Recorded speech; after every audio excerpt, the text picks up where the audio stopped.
माघी गीत बहार में सभी को स्वागत है। आइए आज देवी भजन सुनाने जा रहे हैं। कैसा लगेगा कमेंट में जरूर बताइएगा। तो अब शुरू करते हैं। गोटा लागल चुनरिया में, चुनरिया में भीड़ भइल जम्बू नगरिया में, भीड़ भइल जम्बू नगरिया में। एक अंधा खड़ा माँ के पीछे, एक अंधा खड़ा माँ के पीछे।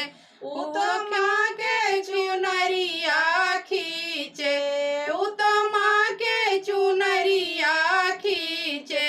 नैना दे दो डगरिया में, डगरिया में भीड़ भइल जम्बू नगरिया में, भीड़ भइल जम्बू नगरिया में।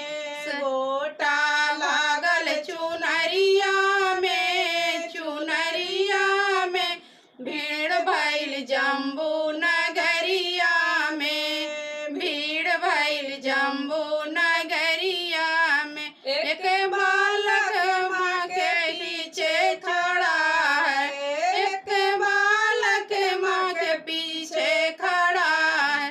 उ तो माँ के चुनरिया खींचे, उ तो माँ के चुनरिया खींचे।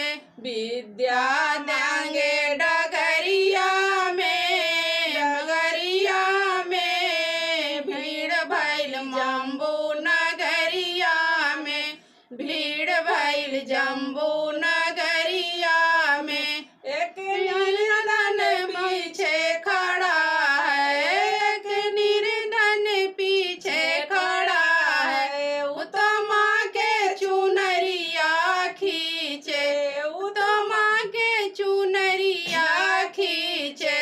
धनमा मांगे डगरिया में, डगरिया में भीड़ भइल जम्बू नगरिया में, भीड़ भइल जम्बू नगरिया में। गोटा लागल चुनरिया में, चुनरिया में भीड़ भइल जम्बू